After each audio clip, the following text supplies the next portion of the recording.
Hey folks, thanks for joining me once again. Well, I thought I would do one last review for you all before the year of 2016 is over. Now, with it being the 29th here, I've only got a couple more days. So, today we're going to be having a look at Cerveza Imperial from Costa Rica. Alright, and it comes in at 4.5% alcohol by volume, and of course it's a product of Costa Rica.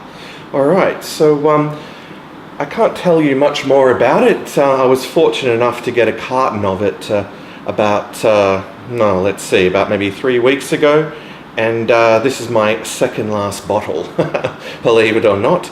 Anyway, I'm going to crack off the cap and give it a pour into this Pilsner glass made by our good friends at Spiegelau, who make some beautiful glassware.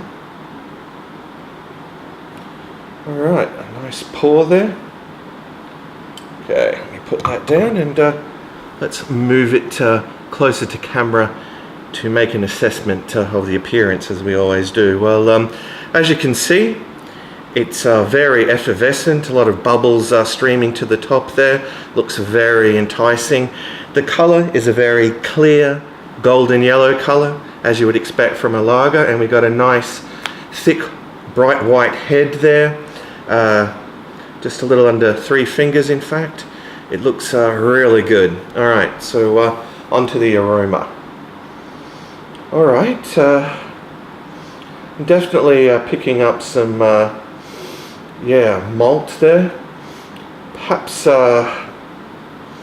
there's a hint of adjuncts there as well. I think it does say on the ingredients on the bottle that they use cereal grains, so probably a mix of malted barley, corn and rice, I would say, but I'm definitely picking that up. And there's even a very faint presence of hops there as well, which I find interesting.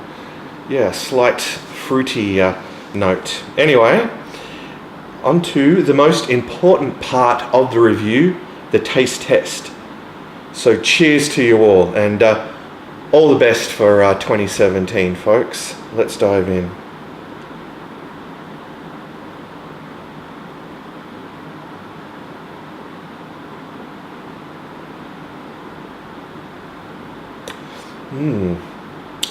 Alright, there's a nice little hop bite there. It's very refreshing, goes down smooth. Up front, I'm definitely tasting those subtle sweet malts that have a slight breadiness to them. It finishes beautifully. Beautiful, crisp, clean taste. It's very hard to fault this one, actually. It's actually a really delicious lager, and I must have another gulp on that note.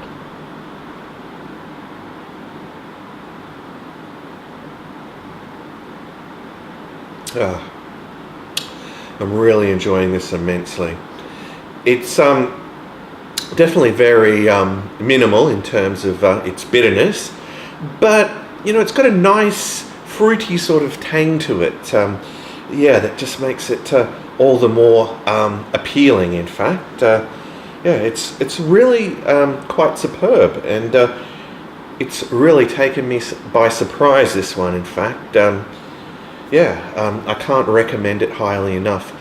In terms of its drinkability, well, of course, it's very drinkable, and certainly at 4.5% ABV, it's something that you could session.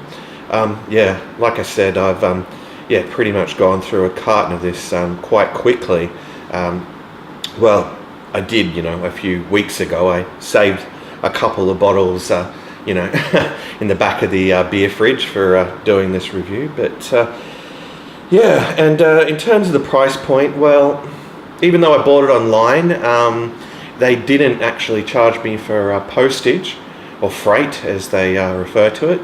So it worked out to be quite reasonable, actually. But if you actually do see it around in liquor stores, definitely give it a go. Anyway, time to wrap this up. I think I'll have one last gulp and give it a score out of 10.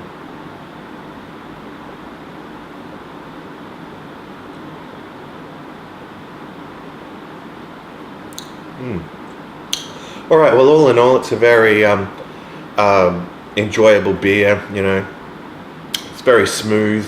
It's very crisp, clean, and refreshing. It's got all those characteristics you look for in a lager, and I think it's a fine example of the adjunct lager style. So, in terms of a score out of 10, I'd be more than happy to give it a 9.5 out of 10. So, there you go, folks. A 9.5 out of 10 for Cerveza Imperial. All right. So, thanks for joining me, folks, and hopefully I'll be back again real soon with some more reviews for you all in the new year. But until next time, fare thee well, all.